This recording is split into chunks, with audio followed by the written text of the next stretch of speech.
무인 2곽, 5화, 2장, 조그만 잎은 미약한 바람에도 쉽게 흔들린다. 2.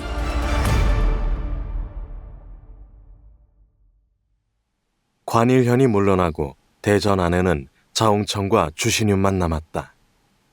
자홍천의 시선이 관일현이 조금 전까지 있던 자리에 고정되어 있었다. 자홍천이 무심한 표정으로 중얼거렸다. 새끼 호랑이가 다 큰 것처럼 으스대는군. 원래 저 나이 땐 다 그런 것 아니겠습니까? 자신감이 최고조에 달하고 세상 모든 것이 눈 아래로 보이시오. 하긴.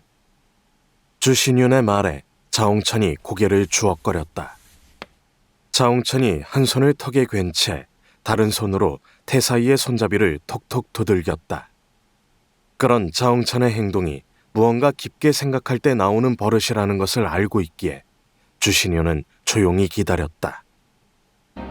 현재 창천맹을 실질적으로 이끌어가는 것은 사원회였다. 내원, 외원, 본원, 밀원으로 이뤄진 연합체가 창천맹이라는 거대한 세력을 이끌어가는 것이다. 창천맹 내의 중요한 결정은 사원회에서 협의를 통해 이루어진다. 권력의 집중은 곧 부패로 이루어진다는 초대 맹주의 신념이 이런 체계를 만들어낸 것이다. 하지만 그렇다고 맹주가 허수아비라는 뜻은 아니었다. 창천맹의 맹주는 존재만으로도 천하인들의 구심점이라 할 수 있었고 공공연히 천하제일인으로 인정받았다. 제 아무리 사원회의 권력이 강하다고 하지만 맹주의 권위와 존재감을 부정할 수는 없었다.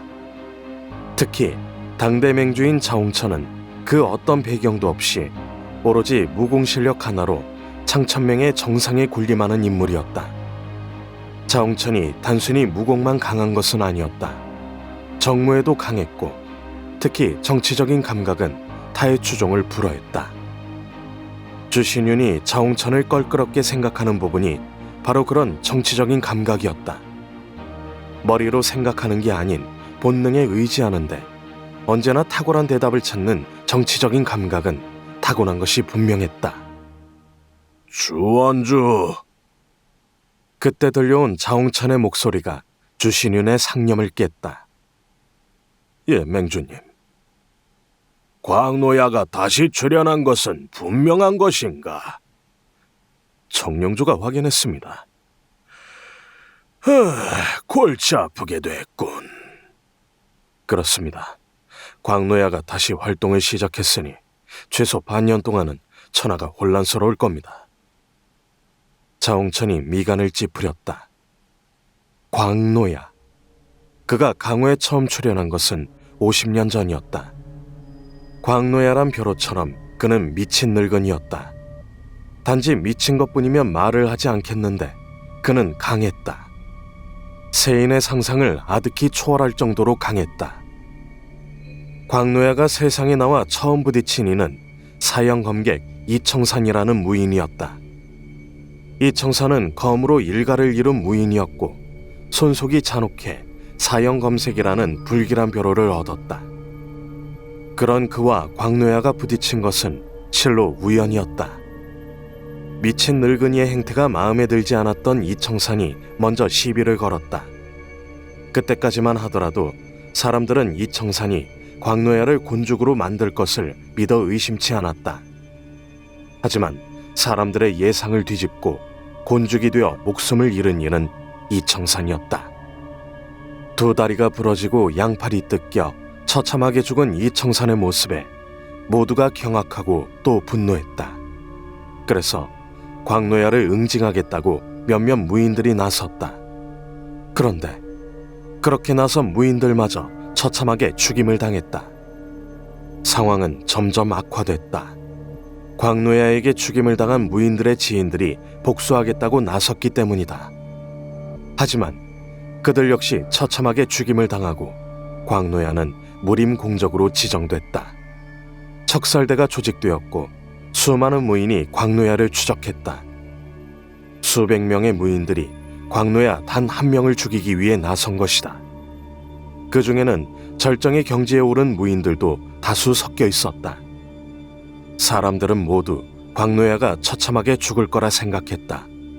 하지만 나타난 결과는 천하를 경악해 만들기 충분했다. 수백 명의 고수가 모두 광노야 한 명에게 죽임을 당한 것이다. 그 누구도 감히 상상하지 못했던 엄청난 사태 앞에 천하인들은 전율했다. 결국 사태가 이 지경이 되자 창천맹이 나섰다. 창천맹은 천라지망을 펼쳐 광노야를 압박했다. 하지만 광노야는 창천맹의 천라지망을 빠져나갔고 창천맹의 명예는 크게 실추됐다. 그 후 광노야는 강호에서 모습을 감췄다. 그가 다시 세상의 모습을 드러낸 것은 몇 년이 지난 후 신마련의 영역에서였다. 그곳에서도 광노야는 큰 문제를 일으켰고 응징의 대상이 되었다. 하지만 이번에도 광노야는 유유히 신마련의 영역을 빠져나갔다. 그 과정에서 수많은 희생자가 나왔다. 광노야를 공격한 무인 중 고수가 아닌 자 없었다. 그 어떤 고수라도 이 지경에 몰리면 죽진 않더라도 크게 다쳤어야 정상이지만 오히려 신마련이 큰 피해를 보았다. 광노야에게 죽은 자 중에는 전대련주의 둘째 아들도 있었다. 아들의 죽음에 분노한 전대련주가 직접 광노야를 죽이기 위해 나섰지만 그 후 광노야가 종적을 감춰 찾을 수가 없었다. 그 후로 광노야는 짧게는 수년에 한 번, 길게는 10년에 한 번씩 강호의 모습을 드러내고 6개월간 미쳐 날뛰었다. 그때마다 강호는 크게 출렁였다. 그래서 그의 벼로가 광노야였다. 그 누구도 광노야의 진정한 정체를 알지 못했다. 이름도 나이도 사문도. 하지만 한 가지는 확실히 알았다.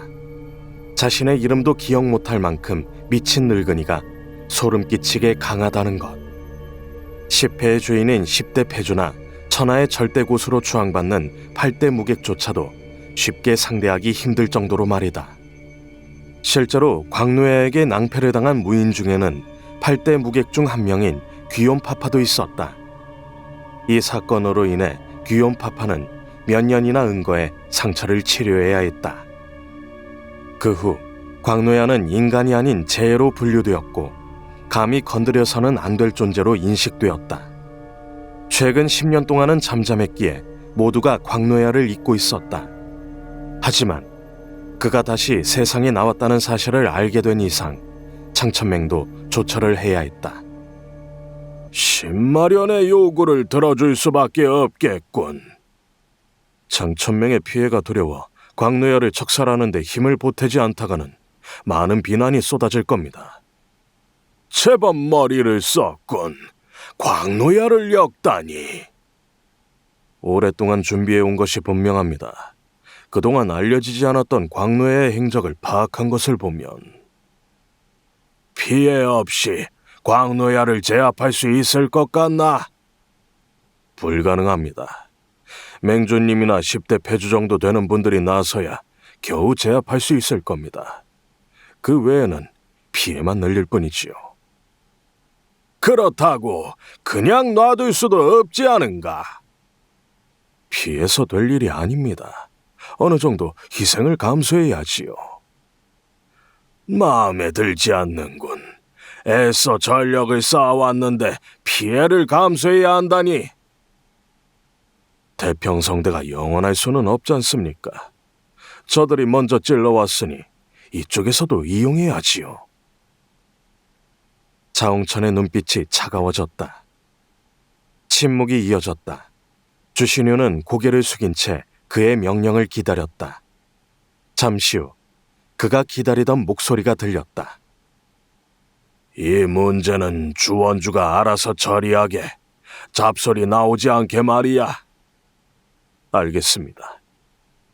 주신윤이 깊숙이 고개를 숙였다. 그가 다시 고개를 들었을 때는 자홍천의 모습은 사라지고 보이지 않았다. 혼자 남은 주신윤이 중얼거렸다. 창천맹 혼자 손해보는 것은 그러니 용천곡과 자의문에 연통을 넣어야겠군. 오라버니, 우리는 어떻게 될까? 글쎄, 이곽은 한소천의 질문에 쉽게 답할 수 없었다. 한소천과 아이들이 백형각에 머문 지 벌써 닷새가 넘었지만 그들에 대한 어떤 처분도 이뤄지지 않았다.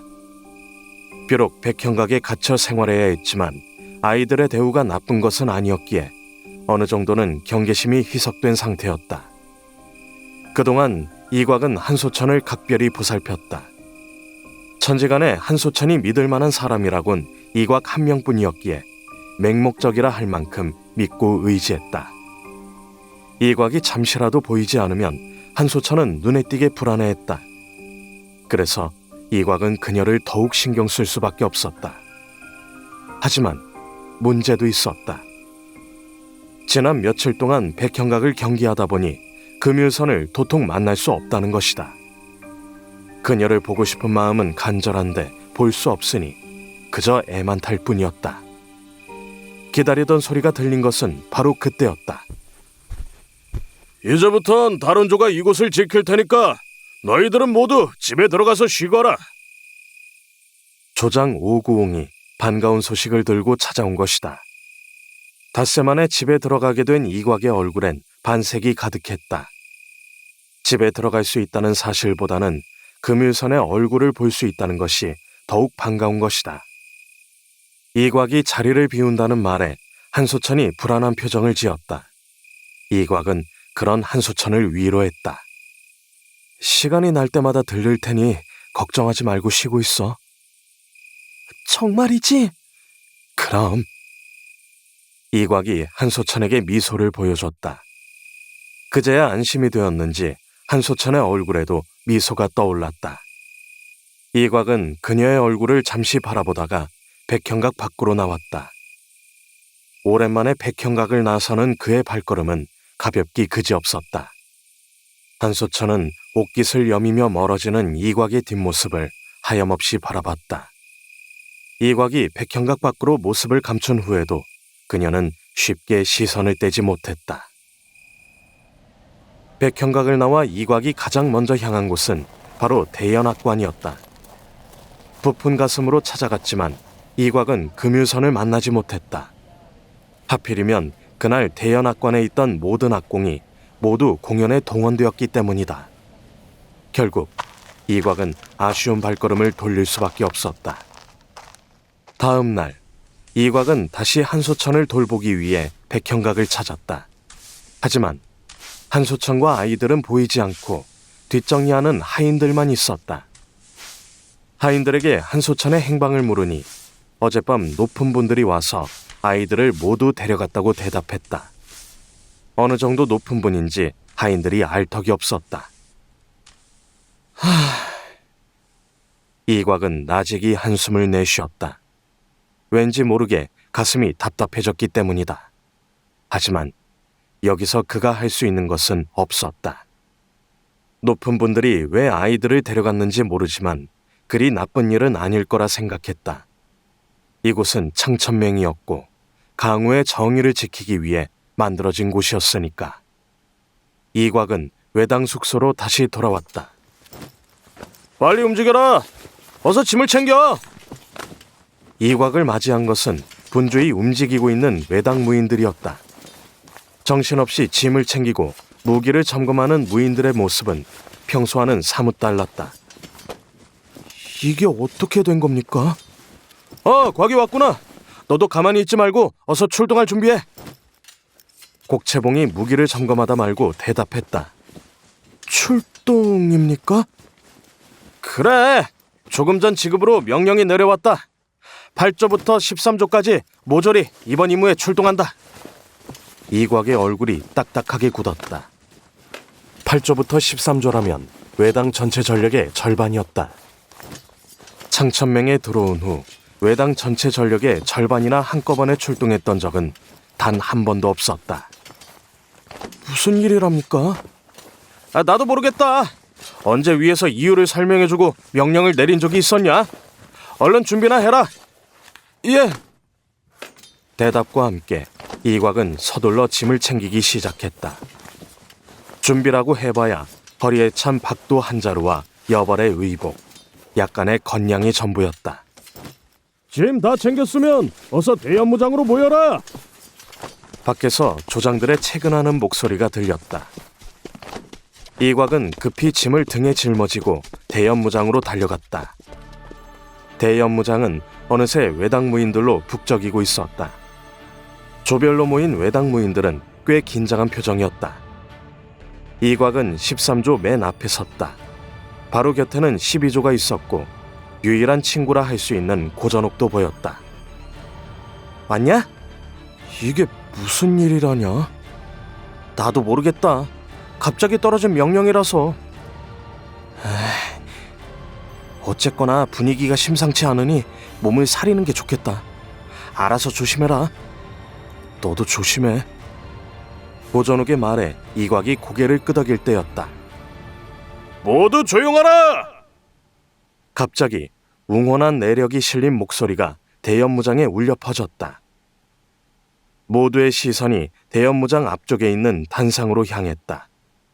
단상 위에는 차도를 연상시키는 다부진 체격의 중년무인이 서 있었다. 날카로운 눈빛과 단단한 기세를 발산하는 중년무인은 단박에 대연무장의 분위기를 휘어잡았다. 모두 숨을 죽인 채 중년무인을 바라봤다. 중년무인이 바로 외당의 당주인 맹희천이었다. 외당 13개조의 생사여탈권을 가진 남자가 바로 그였다. 맹희천은 외당 무인들을 훑어보며 목소리를 높였다. 짐작하겠지만 오늘 우리는 중요한 임무를 수행하기 위해 출동한다. 갈 길이 머니 나구하는 자가 없도록 특히 주의하길 바란다.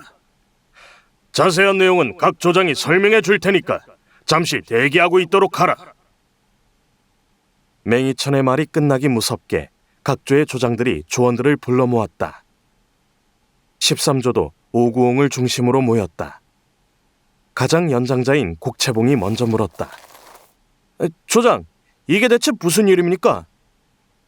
외당뿐 아니라 본원의 정예들도 동원된 일이야. 그럼 위험하겠군요. 그래, 그나마 다행이라면 우리 외당은 직접 싸움에 가담하는 게 아니라 외곽에서 본원의 무인들을 지원한다는 것뿐이지. 그래도 매우 위험할 테니까 각자 알아서 목숨 챙겨라. 알았지? 예? 13조원들이 일제히 대답했다. 긴장되는 것은 마찬가지였지만 그래도 직접 임무에 투입되는 것이 아닌 것만 해도 감지덕지할 일이었다. 이곽은 금율선을 떠올렸다. 이럴 줄 알았다면 무슨 수를 써서라도 얼굴을 보고 오는 건데. 입맛이 썼다.